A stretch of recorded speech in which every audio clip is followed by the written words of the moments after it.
காட்மாண்டில் நடக்கவுள்ள சார்க் கூட்டமைப்பு நாடுகளின் மாநாட்டில் கலந்து கொள்ள பிரதமர் மோடி நேபாளத்துக்கு சென்றார்.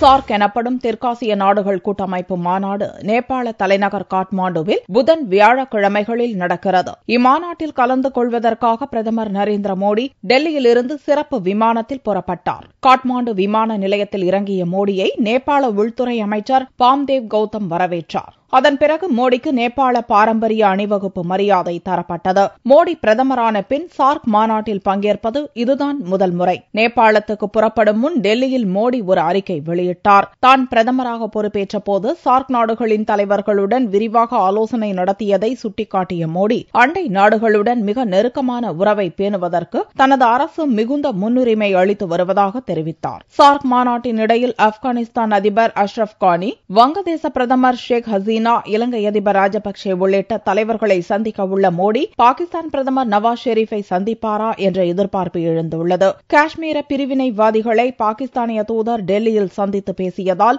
ஆகஸ்ட் மாதம் நடக்கவிருந்த இரு நாடுகளின் வெளியுறவுத்துறை செயலர்கள் அளவிலான பேச்சுவார்த்தையை இந்தியா ரத்து செய்தது. அமைதி பேச்சுவார்த்தைக்கு உகந்த சூழலை ஏற்படுத்துவது பாகிஸ்தானின் பொறுப்பு என்று இந்தியா கூறி வரும் நிலையில் காஷ்மீர பிரிவினைவாதிகளுடன் பேச்சு நடத்துவதில் பாகிஸ்தான் உறுதியாக இருப்பதாக கடந்த வாரம் நவாஸ் ஷெரீப் அறிவித்தார் என்பது குறிப்பிடத்தக்கது.